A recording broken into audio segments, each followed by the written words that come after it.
Welcome to Philippine Showbiz Updates. Latest updates ang hatid sa iyo ng channel na ito, at kung mahilig ka sa mga ganitong kaganapan sa showbiz, ay maaari mong isubscribe ang channel na ito para laging updated sa showbiz ganap.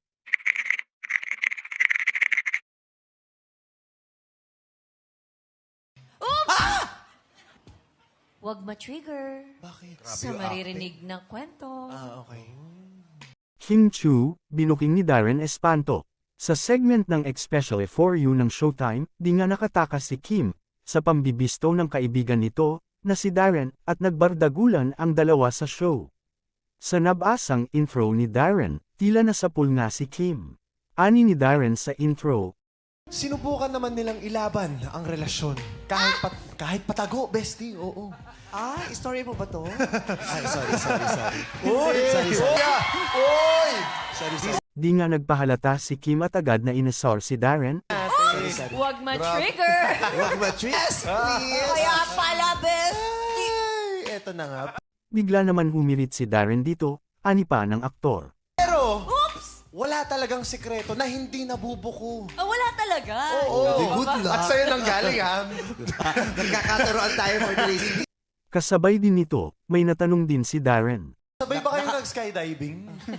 Nakakatakot to, Alam may mo, mabago-bago. bestie, Yung Kung matatandaan, isa si Paulo sa kasama ni Kim, pumunta ng Dubai, kaya naman iniisip ng mga Kim Pao fans na si Paulo ang tinutukoy sa tanong ni Darren.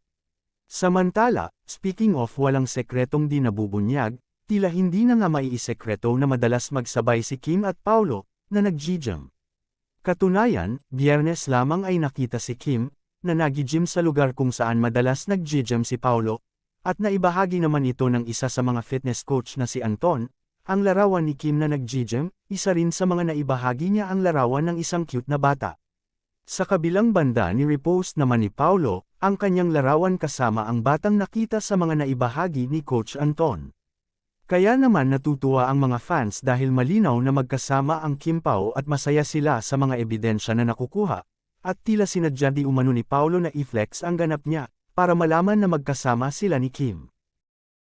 Kasunod din nito, tuluyan nang nagpaalam ang karakter ni Kim bilang Juliana at Paulo bilang Victor. Pinasalamatan naman ni Kim ang bumubuo ng linlang at ang mga taong sumuporta sa kanilang serye. Dahil na rin sa kanilang serye na linlang, ay naging nominado ang dalawa para sa Seoul International Drama Awards, kaya naman puspusan ang mga fans nilang iboto sila para mauwi nila ang nasabing award.